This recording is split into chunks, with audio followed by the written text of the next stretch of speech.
नमस्कार दोस्तों, the UPSC study official में आपका एक बार फिर से स्वागत है। और हम लोग घटना चक्र की आय दृष्टि कर रहे थे, उसमें ये लेक्चर नंबर आज 2 है। कल जिन लोगों ने भी इस लेक्चर को देखा हो, अपने फीडबैक दिए, बहुत अच्छा रहा।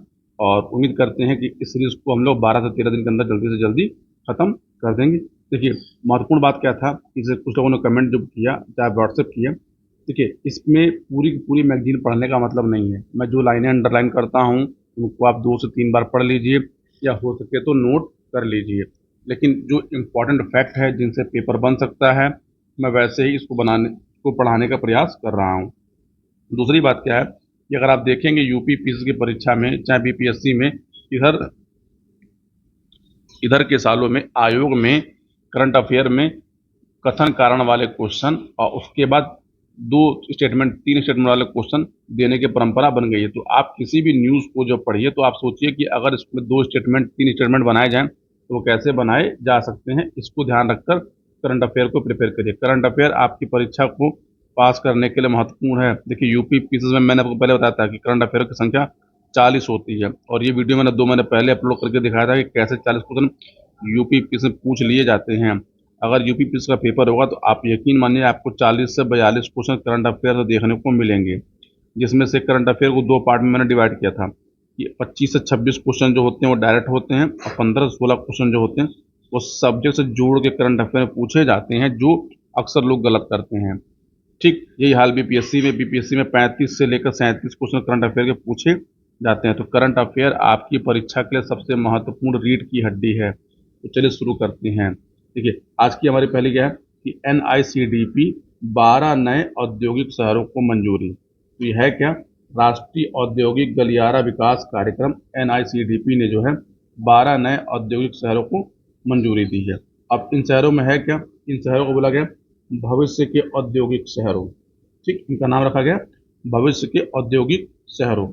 और इन शहरों का निर्माण जो है स्मार्ट शहरों के रूप में करने की परिकल्पना की। ये दिसंबर 2020 में भारत सरकार ने NICDP से अंग के रूप में 4 चरणों में 11 औद्योगिक गलियारों को विकसित करने की स्वीकृति दी थी। ठीक, अब इसमें कुल 32 परियोजनाएं हैं। कन्फ्यूज मत होइएगा, यहाँ 11 लिखा है, यहाँ 12 लिखा, बताता हूँ क्यों ऐसा है। देखिए, इसमें कुल 32 परियोजनाएं हैं, और 32 परियोजनाओं में से 4 ग्रीनफील्ड औद्योगिक स्मार्ट शहर है। देखिए, ग्रीनफील्ड औद्योगिक स्मार्ट शहर का मतलब क्या होता है कि ग्रीनफील्ड वो शहर होते हैं या फिर वो सेक्टर होते हैं जिनका विकास एकदम नए तरीके जीरो से किया जा रहा हो, तो उसको ग्रीनफील्ड औद्योगिक क्षेत्र बोलते हैं। अब है इसमें क्या, देखिए 28 अगस्त 2024 को केंद्र सरकार ने NICDP के अंतर्गत 12 नए औद्योगिक नोड्स शहरों की स्थापना को मंजूरी प्रदान की।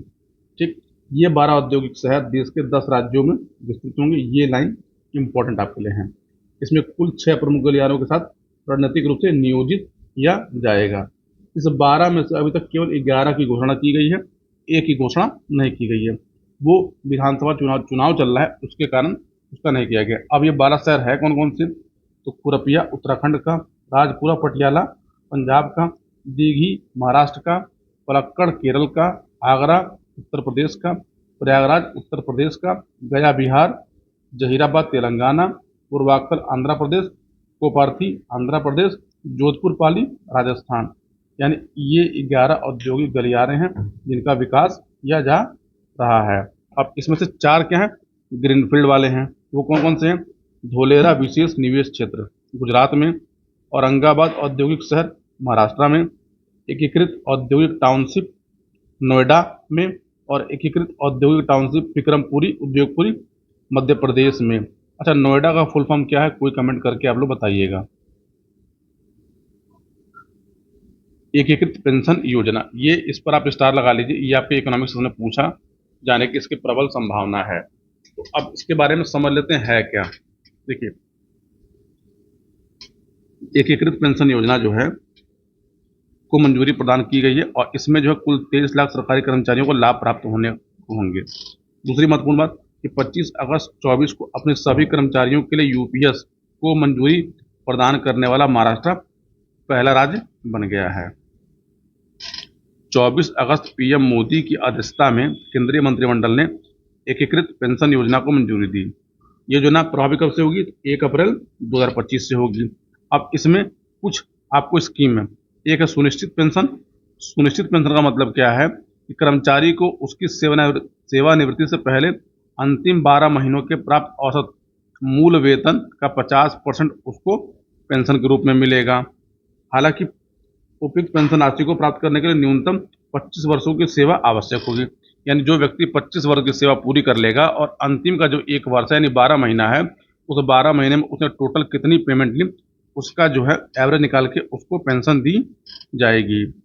न्यूनतम 10 वर्ष तक सेवा प्रदान करने वाले कर्मचारी को ही यूपीएस के तहत पेंशन के पात्र होंगे। जैसे आपको जॉब लग गई और आपने 7 साल 8 साल पे छोड़ दिया तो आप यूपीएस के अंडर में कवर नहीं होंगे।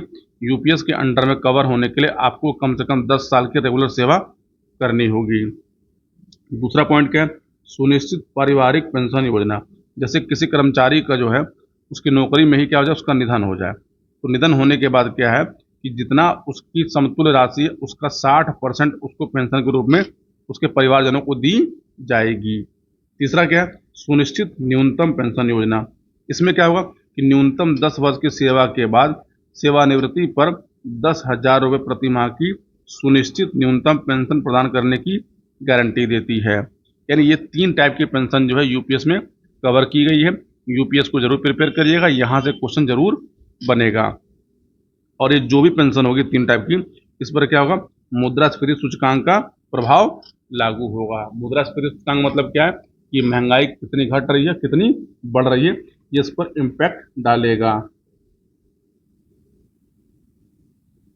हाँ, यूपीएस के कार्यान्वयन के लिए कर्मचारी का योगदान क्या होगा, मूल वेतन प्लस महंगाई भत्ता का 10% उसको डोनेशन देना होगा और 18% क्या कौन देगा, तो सरकार देगी। यानी लगभग 28.5% क्या होगा उसका हर महीने का योगदान रहेगा। उस 28.5% में से 10% क्या है, किसका है, तो वो कर्मचारी का है, बाकी का सरकार का है। एनपीएस वात्सल्य अवयस्क बच्चों के लिए नई पेंशन योजना।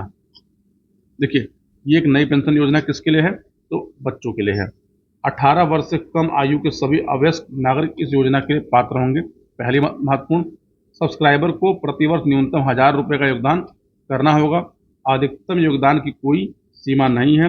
इस योजना के तहत माता पिता और अभिभावकों द्वारा अवयस्क बच्चों के लिए अंशदान किया जाएगा। बच्चे के वयस्क होने पर इस योजना को सहज रूप से एक सामान्य एनपीएस खाते में बदला जा सकेगा। 18 सितंबर 24 को वित्त मंत्री ने नई दिल्ली में इस योजना को लॉन्च किया। NIRF इंडिया रैंकिंग 2024, ये महत्वपूर्ण हमारे लिए है क्योंकि यहाँ से एक आध क्वेश्चन जरूर बनता है। 12 अगस्त 2024 को केंद्रीय शिक्षा मंत्री धर्मेंद्र प्रधान ने नेशनल इंस्टीट्यूशनल रैंकिंग फ्रेमवर्क के अंतर्गत इंडिया रैंकिंग 2024 को लॉन्च किया। अब ये रैंकिंग होता क्या है, इस रैंकिंग में देश के उच्च शैक्षिक संस्थानों की रैंकिंग की जाती है। ठीक, ये क्या है, इसका 9वां संस्करण है और इसमें टोटल 8 श्रेणियां होती हैं। 8 श्रेणियों में अलग अलग श्रेणियों को देखा जाता है। इस बार क्या किया गया, इसमें 3 नई श्रेणियां ऐड की गई हैं। ये लाइन महत्वपूर्ण है। अब वो है कौन कौन सी, तो राज्य सार्वजनिक विश्वविद्यालय यानी स्टेट यूनिवर्सिटी जो गवर्नमेंट होती हैं। दूसरा, मुक्त विश्वविद्यालय मतलब कि ओपन यूनिवर्सिटी जैसे इग्नू हो गई, यूपीआरटी हो गई। और तीसरा हमारा कौशल विश्वविद्यालय जहाँ पे स्किल की शिक्षा दी जाती है, इसको भी इसमें शामिल किया गया है।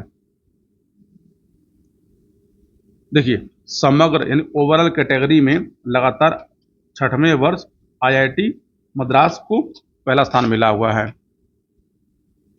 विश्वविद्यालय श्रेणी में आईआईएससी बेंगलुरु को 9वें वर्ष भी पहला स्थान मिला हुआ है।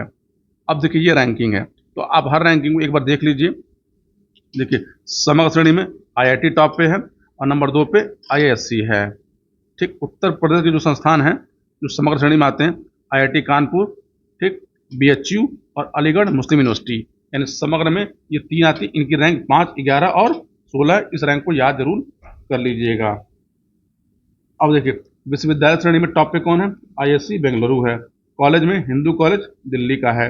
अनुसंधान में आईआईएससी बेंगलुरु और नवाचार मतलब इनोवेशन में आईआईटी बॉम्बे और ओपन यूनिवर्सिटी में कौन, इग्नू टॉप पर है। बाकी ये चीज़ों को आप एक बार देख लीजिएगा, चाहे मत देखिए, कोई दिक्कत नहीं है। ठीक है। हाँ, कौशल श्रेणी वाला देख लीजिएगा, इसमें symbiosis skill and professional university, ठीक, इसका परिणाम क्या था, symbiosis skill and open university को भी शामिल किया गया है।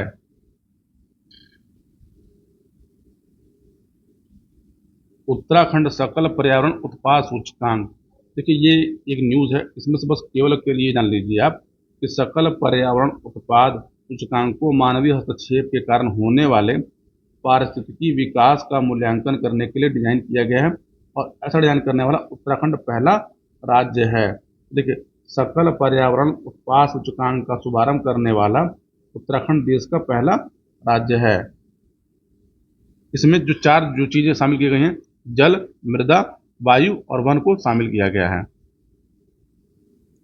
एसडीजी इंडिया इंडेक्स 2023-24, देखिए सबसे पहले एसडीजी इंडेक्स 2018 में लॉन्च किया गया था, ठीक।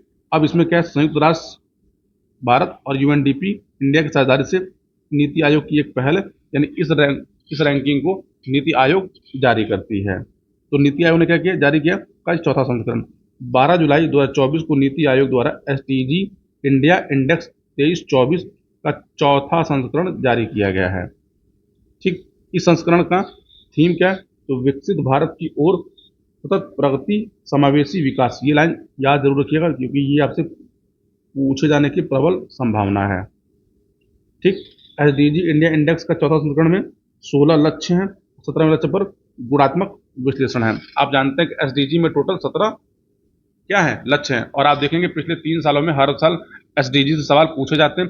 एसडीजी के जो 17 गोल हैं वो आपको याद होने चाहिए, क्योंकि उसको मैचिंग में आयोग कई बार पूछ रहा है। अब है क्या, देखिए हमारा जो एसडीजी इंडिया इंडेक्स है, इसमें कुल 16 लक्ष्य ही रखे गए हैं, ठीक। 16 लक्ष्य में 17 उपलक्ष्य इंडिकेटर हैं, ठीक, और 13 इंडिकेटर्स हैं। इसका स्कोर क्या किया गया, तो 0 से लेके 100 के बीच में स्कोर है। 100 अंक प्राप्त करने का मतलब क्या है कि राज्य सबसे अच्छा है, यानी उसने अपने लक्ष्य को प्राप्त कर लिया है। इसमें कुल 4 श्रेणियां हैं। पहला हमारा एस्पायरेंट, जिसका स्कोर 0 से 49, दूसरा परफॉर्मर 50 से 64, तीसरा हमारा फ्रंट रनर 65 से 99, और अचीवर हमारा 100। भारत का कंपोजिट स्कोर जो है इसमें 71 दर्ज आया गया है, यानी भारत कहाँ पर है, तो भारत लक्ष्य प्राप्त करता की स्थिति में पहुंच रहा है।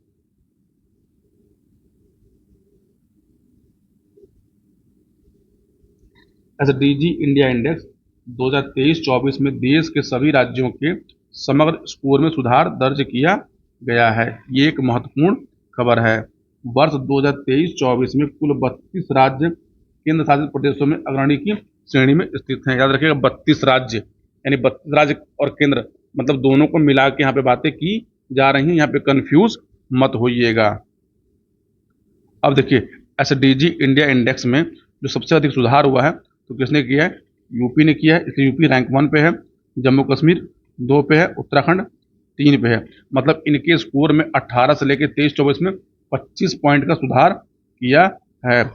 संयुक्त राज्यों की रैंकिंग में केरल, उत्तराखंड टॉप पे है, इनका स्कोर क्या है, 79 है, ठीक। और यूटी में टॉप पे कौन है, तो चंडीगढ़ है। अब देखिए शीर्ष राज्य, केरल नंबर 1 पे है, सबसे अधिक तमिलनाडु 78, गोवा और हिमाचल 77। तो देखिए हो सकता है इसको आपको दे दिया क्या लगाने के लिए, क्रम लगाने के लिए। तो देखिए क्रम में अगर आपको देखिए केरल उत्तराखंड दोनों एक पोजीशन पे हैं, तमिलनाडु 2 पे हैं, गोवा हिमाचल नंबर 3 पे है। इन तीनों में से मिला के आपको रैंकिंग बनाने को दे दी जाए, तो इसलिए यह नाम याद रखिएगा। देखिए इसको याद से कर लीजिए, KU, ठीक, टी, पुट से याद कर लीजिए, बाकी आप गोवा और हिमाचल आपको याद रहेगा। सबसे लास्ट में कौन है, तो बिहार है, इसका स्कोर 57 है, और उसके नीचे झारखंड है।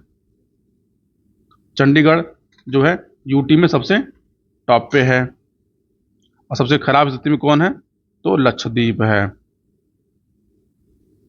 देखिए आकांक्षी में अब से सब बाहर हो गए हैं। परफॉर्मर में नागालैंड, मेघालय, झारखंड और बिहार में है, ठीक। अग्रणी में ये सब राज्य हैं, इसमें से यूपी का पेपर दें तो आप जरूर याद रखिएगा, यूपी किस में आता है, तो यूपी फ्रंट रनर में है, और अचीवर में भी कोई नहीं है, मतलब अचीवर में कोई नहीं है और आकांक्षी में कोई नहीं है, यानी जितने भी राज्य और यूटी हैं वो सब किस में है, तो परफॉर्मर और फ्रंट रनर में है। यहाँ भी सेम की सेम चीज़ें हैं। अब देखिए ये एसडीजी के लक्ष्य हैं। तो देखिए लक्ष्य एक में क्या है, गरीबी है। नंबर 2 में क्या है, भुखमरी। नंबर 3 में अच्छा स्वास्थ्य एवं कल्याण, मैं इसकी बात नहीं कर रहा हूँ, ठीक ना। लक्ष्य 4 में क्या है, एजुकेशन। 5 में लैंगिक समानता। 6 में क्या है, स्वच्छता जल एवं, ये देखिएगा 2020-21 के पेपर में पूछा गया क्वेश्चन है ये। 7 में क्या है, सस्ती एवं स्वच्छ ऊर्जा। 8 में क्या है, सभ्य कार्य एवं आर्थिक विकास। लक्ष्य 9 में क्या है, उद्योग नवाचार और बुनियादी ढांचा। 10 में क्या है, असमानताओं में कमी। 11 में क्या है, सतत शहर और समुदाय। 12 में क्या है, उत्तरदायी उपभोग एवं उत्पादन। लक्ष्य 13 में क्या है, जलवायु। 14 में क्या है, जल के नीचे। और 15 में क्या है, भूमि के ऊपर। 16 में शांति एवं न्याय। और 17 में क्या है, इन सब लक्ष्यों को प्राप्त करने के लिए की गई रणनीति। संविधान हत्या दिवस, देखिए भारत सरकार ने जो है 25 जून को संविधान हत्या दिवस के रूप में मनाने की घोषणा की है। अब आप जान लीजिए कि आप जो है संविधान हत्या दिवस से क्या मतलब है। तो आप ये समझिए कि आपातकाल जो लगाया गया था देश में, उस आपातकाल को जो है संविधान हत्या दिवस के रूप में मनाया जाने की उद्घोषणा हुई है। भारत में अब तक टोटल 3 बार क्या लग चुका है, आपातकाल लग चुका है। पहले कब लगा था, भारत चीन युद्ध के दौरान लगा था, 26 अक्टूबर 1962 से 10 जनवरी 1968 तक। ये डेट याद रखिएगा, आपको मैचिंग के लिए दे दी जाएंगे, ठीक। दूसरा कब लगा था, तो भारत पाकिस्तान युद्ध के मद्देनजर 3 दिसंबर 1971 को आपातकाल की घोषणा की गई। और इस घोषणा के दौरान ही 25 जून 1975 को कर दी गई। तो समझिए जो ये लगाया गया है संविधान हत्या दिवस, इस आपातकाल के लगाया गया है, इन दोनों आपातकाल के लिए नहीं लगाया गया है। ये डेट याद रखिएगा, ठीक। और मार्च 1977 में इसको समाप्त घोषित कर दिया गया था। देखिए प्रधानमंत्री नरेंद्र मोदी के नेतृत्व में केंद्र सरकार ने प्रति वर्ष 25 जून को संविधान हत्या दिवस के रूप में मनाने का निर्णय लिया है। बाकी ये सब चीजें हटा दीजिएगा, आपके किसी काम की नहीं है। इस अधिसूचना को जो है गृह मंत्रालय ने जारी किया है। हैदराबाद मुक्ति दिवस, ये इंपॉर्टेंट है। भारत सरकार ने 17 सितंबर को प्रतिवर्ष हैदराबाद मुक्ति दिवस के रूप में मनाने का निर्णय लिया है, ठीक।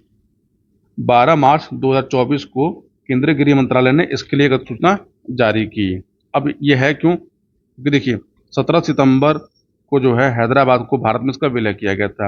यानी 15 अगस्त 1947 को जब भारत स्वतंत्र हुआ था, उसके 13 महीने तक हैदराबाद की आज़ादी नहीं मिली थी, वहाँ पे निजाम का शासन था। और 17 सितंबर को जो है हैदराबाद को शामिल कर लिया गया, ठीक। उस समय से क्या है कि अब इसको 17 सितंबर को हैदराबाद मुक्ति दिवस के रूप में मनाए जाने की घोषणा की गई है। हाँ ये भी है, 17 सितंबर 1948 को ऑपरेशन पोलो के तहत पुलिस कार्रवाई के बाद निजाम के शासन से मुक्ति हुई और इसको भारत का एक अभिन्न अंग घोषित किया गया। वैश्विक इंडिया एआई शिखर सम्मेलन 2024, आप ये समझ लीजिए कि ये कहाँ पे आयोजित हुआ, तो ये आयोजित कहाँ पे, भारत मंडपम नई दिल्ली में। कब, 3 से 4 जुलाई को।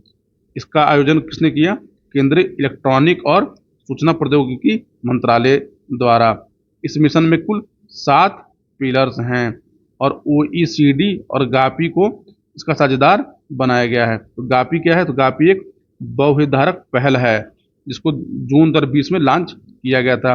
भारत गापी के संस्थापक सदस्यों में शामिल है और वर्ष 2024 में भारत गापी का एक प्रमुख अध्यक्ष है, यानी लीड चेयर है। प्रत्येक वर्ष 16 जुलाई को एआई प्रशंसा दिवस, एआई अप्रिसिएशन डे के रूप में मनाया जाता है। और एआई पर ऐतिहासिक प्रस्ताव, तो देखिए 21 मार्च 2024 को यूएन जनरल असेंबली ने कृत्रिम बुद्धिमत्ता एआई पर ऐतिहासिक प्रस्ताव को अंगीकृत किया। यह प्रथम अवसर है जब महासभा ने किसी उभरते हुए क्षेत्र को विनियमित करने के लिए किसी प्रस्ताव को अंगीकृत किया है। ये महत्वपूर्ण याद रखिएगा। और इसको टोटल सभी देशों ने क्या किया, समर्थन दिया है। इंडिया एआई मिशन, ये महत्वपूर्ण आपके लिए क्यों होता है, देखिए मार्च 2024 में पीएम नरेंद्र मोदी की अध्यक्षता में केंद्रीय मंत्रिमंडल ने इंडिया एआई मिशन को मंजूरी दी, ठीक। अच्छा ये दिख नहीं रहा है, इसको मैं भी सही करता हूँ। यह इसका अगले 5 वर्षों के लिए इसका आयोजन। इस मिशन को डिजिटल इंडिया कॉरपोरेशन के अंतर्गत India AI independent business division के रूप में कार्यान्वित किया गया है। इंडिया एआई कंप्यूटर क्षमता का इसमें विकास करना है और नवाचार करना है। तो ये महत्वपूर्ण चीज़ों को याद रखिएगा, बाकी इसको डिटेल पढ़ने की ज़रूरत नहीं है। अब आते हैं हम लोग अगले न्यूज़ के ऊपर, दूरसंचार अधिनियम 2023। दूरसंचार अधिनियम 2023 है क्या? तो ये हमारा जो पहले का अधिनियम था उसको संशोधित करता है। यानी अब इसमें हुआ क्या कि देखिए, निम्नलिखित गतिविधियों के लिए केंद्र सरकार से पहले प्राधिकार प्राप्त करने की जरूरत होगी।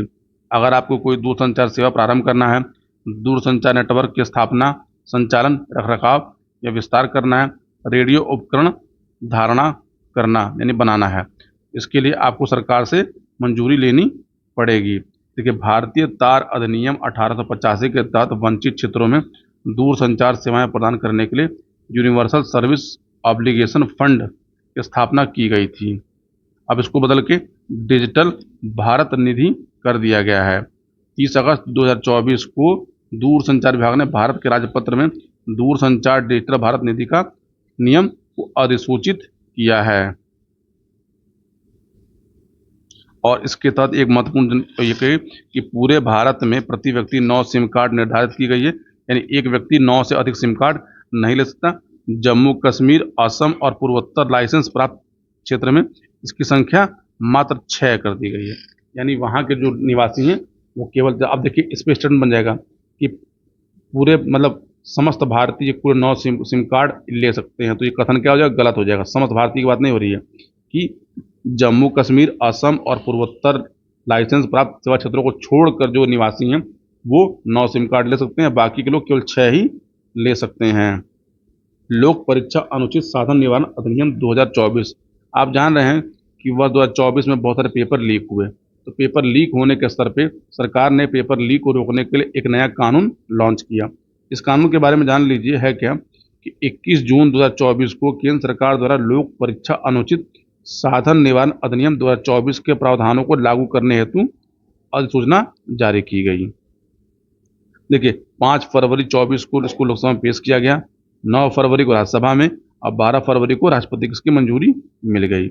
यह है क्या कि लोक परीक्षा अनुचित साधन निवारण अधिनियम 2024 का उद्देश्य क्या है? लोक परीक्षाओं में अनुचित साधनों के उपयोग को रोकना, यानी जितनी भी गवर्नमेंट परीक्षाएं होती हैं उन परीक्षाओं में नकल को रोकना इसका मुख्य उद्देश्य है। अब देखिए, ये जो परीक्षा एजेंसियां हैं कौन सी? यूपीएससी, एसएससी, रेलवे बोर्ड, राष्ट्रीय परीक्षा अभिकरण मतलब एनटीए, आईबीपीएस और केंद्र सरकार के मंत्रालय या विभाग भर्ती के लिए उनके संबंध अधीनस्थ कार्यालय, इन सभी की जो परीक्षाएं होंगी वो इस अधिनियम के द्वारा क्या होंगी? गवर्न की जाएंगी। अब इसमें किया क्या गया है कि निर्दिष्ट अपराधों के लिए 3 से 5 साल तक की कैद और 10 लाख रुपए तक के जुर्माने का प्रावधान किया गया है। इस अधिनियम के द्वारा सभी अपराध क्या होंगे? कॉग्निजेबल होंगे और गैर जमानती होंगे और नॉन कंपाउंडेबल होंगे। देखिए, कॉग्निजेबल का मतलब क्या होता है कि यदि आपने ऐसा अपराध कर दिया है तो आपको बेल नहीं मिलेगी। बेल कौन सी नहीं मिलेगी? इंटरिम बेल नहीं मिलेगी। केवल ध्यान रखिएगा, इंटरिम बेल अगर आपको नहीं मिलेगी, जैसे आपने किसी की हत्या कर दी, आपने किसी का रेप कर दिया या फिर आपने पेपर लीक में मामले में पकड़े गए, तो आपको उसमें इंटरिम बेल नहीं दी जाती है। ठीक, तो कॉग्निजेबल का मतलब ये होता है यहाँ पर है संगठित अपराध करने वाले व्यक्तियों या व्यक्ति समूह को 5 वर्ष से लेकर 10 वर्ष तक की सजा होगी और कम से कम 1 करोड़ रुपए का उसको जुर्माना लगेगा। और ऐसी जांच को जो है पुलिस उपाधीक्षक डीएसपी या फिर असिस्टेंट कमिश्नर ऑफ पुलिस, जिसको एसीपी बोलते हैं, वही इसकी जांच कर सकते हैं या फिर उसके ऊपर के अधिकारी। इसके बाद 24 जुलाई 2024 को बिहार विधानसभा ने भी बिहार लोक परीक्षा अनुचित साधन निवारण विधेयक 2024 को पारित किया और 29 जुलाई को यूपी गवर्नमेंट ने भी इसको पारित किया। नालंदा विश्वविद्यालय परिसर का उद्घाटन। तो पहले तो समझिए कि नालंदा विश्वविद्यालय की स्थापना किसने की थी? तो कुमार गुप्त ने की थी। ठीक, नालंदा को किसने तहस किया? तो बख्तियार खिलजी ने किया। देखिए, हाँ, ये महत्वपूर्ण बात है कि सबसे पहले इसकी खोज किसने की? इसकी खोज किसी 1812 में स्कॉटिश सर्वेक्षणकर्ता फ्रांसिस बुकानन हैमिल्टन द्वारा इसको खोजा गया। 1861-62 में अलेक्जेंडर कनिंघम ने इसको आधिकारिक रूप से कहा कि ये एक प्राचीन विश्वविद्यालय है। इसका उन्होंने नाम दिया क्या? उसका नाम उन्होंने दिया नालंदा विश्वविद्यालय। अब आते हैं इसमें से देखिए है क्या कि 10 जून 2024 को बिहार के नालंदा जिले के स्थित राजगीर में पीएम मोदी ने नालंदा विश्वविद्यालय परिसर का उद्घाटन किया। ठीक, आधुनिक नालंदा विश्वविद्यालय 25 नवंबर 2010 को अस्तित्व में आया था। इस विश्वविद्यालय ने नई दिल्ली में अपने कार्यालय से कार्य करना आरंभ किया था। अब ये सब चीज़ों को मत पढ़िएगा। देखिए, आधुनिक नालंदा विश्वविद्यालय स्थायी परिसर प्राचीन नालंदा विश्वविद्यालय के अवशेषों के निकट राजगीर में निर्मित किया गया है। इसके उद्घाटन समारोह में 17 देशों के मिशन प्रमुख सहित कई प्रतिष्ठित अतिथि शामिल हुए। नालंदा विश्वविद्यालय एक गैर राज्य यानी नॉन स्टेट, गैर लाभकारी और स्वशासी अंतर्राष्ट्रीय संस्थान है। ये महत्वपूर्ण है। ये आपको कथन में एक सही है, दो सही है, ऐसे क्वेश्चनों में इनको पूछा जाएगा। दो महत्वपूर्ण बात क्या है कि इसे राष्ट्रीय महत्व का एक संस्थान घोषित किया गया है। भारत के राष्ट्रपति इस विश्वविद्यालय के क्या होते हैं? कुलाध्यक्ष विजिटर होंगे। वर्तमान में इसकी जो कुलाध्यक्ष हैं वो कौन है? राष्ट्रपति महोदया द्रौपदी मुर्मू जी हैं। अरविंद पनगड़िया इस विश्वविद्यालय के कुलाधिपति हैं। प्रोफेसर अभय कुमार सिंह नालंदा विश्वविद्यालय के अंतरिम कुलपति यानी इंटरम वाइस चांसलर हैं। ये महत्वपूर्ण चीज़ है। अगर आप बीपीएससी का पेपर दे रहे हैं तो ये तो आपके लिए मोस्ट इम्पॉर्टेंट न्यूज़ है। स्मृति भवन भूकंप संग्रहालय विश्व के सर्वाधिक खूबसूरत संग्रहालयों में की सूची में शामिल किया गया है। 13 जून 2024 को फ्लिक्स बर्थलेस के तहत वर्ष 2024 के लिए विश्व के सर्वाधिक खूबसूरत संग्रहालयों की सूची जारी की गई। ठीक, फ्लिक्स बर्थले के इतिहास में यह पहली बार अवसर है कि जब किसी विश्व के सर्वाधिक खूबसूरत संग्रहालयों की सूची जारी की गई है। अब ये इसमें से इतने सारे हैं तो हमको ये सब चीज़ों को पढ़ने की जरूरत नहीं है। भुज गुजरात स्थित स्मृति वन भूकंप संग्रहालय को शॉर्टलिस्ट किया गया है इसके अंडर में। यह भारत में स्थित पहला ऐसा संग्रहालय है जिसे इस अवार्ड के लिए चयनित किया गया है। 28 अगस्त 2022 को पीएम मोदी ने स्मृति वन भूकंप संग्रहालय का उद्घाटन किया था। यह आधुनिक भारत का सबसे बड़ा निर्मित स्मारक है। इस स्मारक का संग्रहालय को प्रसिद्ध वास्तुकार आर्किटेक्ट राजीव कठपालिया ने डिजाइन किया था। ये आपके लिए महत्वपूर्ण है। ठीक, और इस भवन में मियावाकी पद्धति पर वन भी लगाए गए हैं। अब जानते हैं कि प्रिक्स वर्सलेस है क्या। देखिए, प्रिक्स वर्सलेस को विश्व वास्तुकला और डिजाइन अवार्ड के रूप में जाना जाता है। वर्ष 2015 में प्रतिवर्ष यूनेस्को द्वारा घोषित प्रिक्स वर्सले वस्तुतः वास्तुशिल्प प्रतियोगिताओं की एक श्रृंखला जो विश्व में बेहतरीन समकालीन परियोजनाओं पर प्रकाश डालती है। इसके लिए भारत के भुज स्थित स्मृति वन को चूज किया गया है। अब ये हमारा मोदी गवर्नमेंट 3.0, तो जो चुनाव की बातें थी वो इसमें थी। इसमें से महत्वपूर्ण की खबरों को पढ़ते हैं। क्योंकि इस बार का जो चुनाव है वो 7 चरणों में हुआ और यह भारत के चुनाव इतिहास में सबसे लंबा मतदान अभ्यास था, यानी सबसे लंबा था। प्रथम आम चुनाव सबसे लंबी अवधि का चुनाव था जो अक्टूबर 1951 से फरवरी 1952 के मध्य तक चला था। ये याद रखिएगा, इसमें आपको कूट वाले क्वेश्चन बना के दिए जा सकते हैं। और 1980 के आम चुनाव को मतदान केवल 4 दिनों की अवधि में करा लिया गया था। तो यहाँ पे देखिए 3 कथन देंगे, पूछेंगे कथन 1, कथन 2, कथन 3 कौन सही है, तो इसको ध्यान दीजिएगा। ये पहली बार हुआ है कि 85 वर्ष से अधिक आयु के वरिष्ठ नागरिकों और 40% से मानक जिनकी दिव्यांगता है, इन डिसेबल्ड लोग हैं, उनको घर से मतदान करने की सुविधा दी गई। ठीक, पहली बार ग्रेट निकोबार में द्वीप में रहने वाली सोम्पेन जनजाति ने क्या किया, तो वोट डाला है। ठीक, और दिव्यांग मतदाताओं को अपने मताधिकार का प्रयोग करने के लिए अर्जुन पुरस्कार विजेता पैरा तीरंदाज शीतल देवी को ईसीआई का राष्ट्रीय आइकॉन भी बनाया गया। देखिए, पूरे भारत में कुल 65.79% मतदान दर्ज किया गया। सर्वाधिक मतदान कहाँ पे हुआ, तो लक्षद्वीप में हुआ। सबसे कम कहाँ पे हुआ, तो बिहार में 56.19 हुआ। ठीक, उत्तर प्रदेश में कुल 52.92 लोगों ने मतदान किया। इस आम चुनाव में कुल 542 संसदीय निर्वाचन क्षेत्रों के लिए ही संपन्न कराए गए। गुजरात स्थित सूरत लोकसभा निर्वाचन क्षेत्र में भारतीय जनता के मुकेश कुमार चंद्रकांत दलाल निर्विरोध रूप से विजयी घोषित किए गए। ठीक, बीजेपी पार्टी को कुल 240 सीटें मिली और कांग्रेस को टोटल 99 सीटें मिली। बाकी इन चीज़ों को पढ़ने की आपको ज़रूरत नहीं है, सब हटा दीजिएगा, आपसे पेपर में पूछा नहीं जाएगा। ये सब भी आपसे, हाँ, इसको ये बात देख लीजिएगा कि सबसे अधिक अंतर से कौन जीता, तो सबसे अधिक अंतर से रकीबुल हुसैन जीते, जो धुबरी निर्वाचन क्षेत्र है, कहाँ पे, असम में है। ठीक, दूसरे पे शिवराज सिंह चौहान है, ये सेकंड पोजीशन पे थे, और पाटिल तीसरे पे थे। 18वीं लोकसभा के सबसे युवा सांसद कौन है, तो प्रयागराज से जन्मे पुष्पेंद्र सरोज सबसे युवा सांसद के रूप में इनका चयन किया गया 18वीं लोकसभा में। और महिलाओं में ये नाम इसका तो प्रिया सरोज का है। लोकसभा निर्वाचन 2024 में कुल 74 महिलाएं सांसद के रूप में चूज की गई हैं, बनी हैं, और 19 के आम चुनाव में ये संख्या 78 थी। यहाँ ध्यान रखिएगा, ये आपको कथन के रूप में पूछा जाने वाला स्टेटमेंट है। 9 जून 2024 को राष्ट्रपति भवन में आयोजित एक समारोह में पीएम नरेंद्र मोदी ने लगातार तीसरे कार्यकाल के लिए भारत में प्रधानमंत्री के रूप में शपथ ली, और पंडित नेहरू के बाद तीसरे कार्यकाल के लिए चुने जाने वाले नरेंद्र मोदी दूसरे व्यक्ति हैं।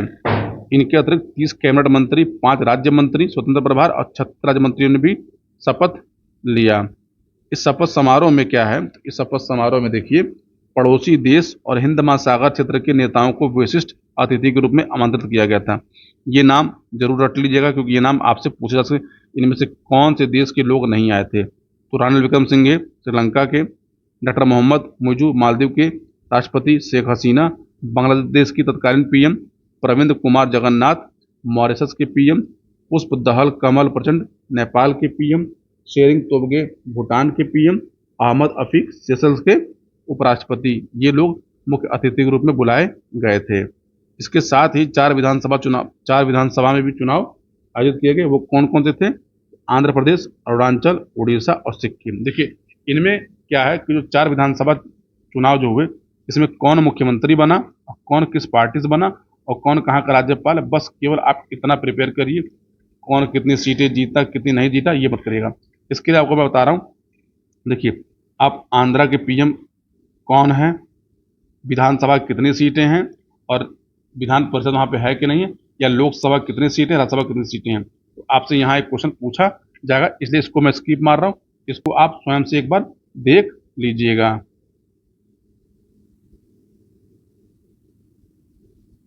अब हमारा नागरिकता संशोधन नियम 2024। देखिए, वर्ष 2019 में जो नागरिकता संशोधन अधिनियम 2019 आया था, भारत सरकार ने उसको अधिसूचित कर दिया। तो केंद्रीय गृह मंत्रालय ने 11 मार्च 2024 को नागरिकता संशोधन नियम 2024 को अधिसूचित किया। इसमें था क्या कि इस अधिनियम के अनुसार पाकिस्तान, बांग्लादेश, अफगानिस्तान से भारत आए हिंदू, सिख, बौद्ध, जैन, पारसी या ईसाई प्रवासियों को लाभ होगा, जो 31 दिसंबर 2024 14 तक भारत में प्रवेश कर चुके हैं और भारत की नागरिकता चाहते हैं। अब महत्वपूर्ण क्या है, इनको नागरिकता प्राप्त करने के लिए अपने मूल देश, धर्म, भारत में प्रवेश की तारीख और संविधान की 8वीं अनुसूची में निर्दिष्ट भाषाओं में से एक भारतीय भाषा का ज्ञान होना जरूरी है। ठीक, दूसरी महत्वपूर्ण बात क्या है कि इन लोगों को नागरिकता देने के लिए 2019 का जो उद्देश्य है, प्रवासी को लक्षित समूह को नागरिकता देना है। इसके लिए नागरिकता अधिनियम 1955 के अनुसार वैध यात्रा दस्तावेज न हो, वे इसके लिए आवेदन कर सकते हैं। और आवेदन कहाँ करेंगे, तो डाक विभाग, जनगणना विभाग, रेलवे विभाग और एनआईसी के आसपास। आज के लेक्चर को यहीं पर रोकते हैं। और ये दूसरा है, हम लोग बहुत जल्दी अधिकतम 12 या 13 क्लास में इसको ख़त्म करेंगे। आप अपनी प्रतिक्रिया इसमें जरूर दीजिएगा।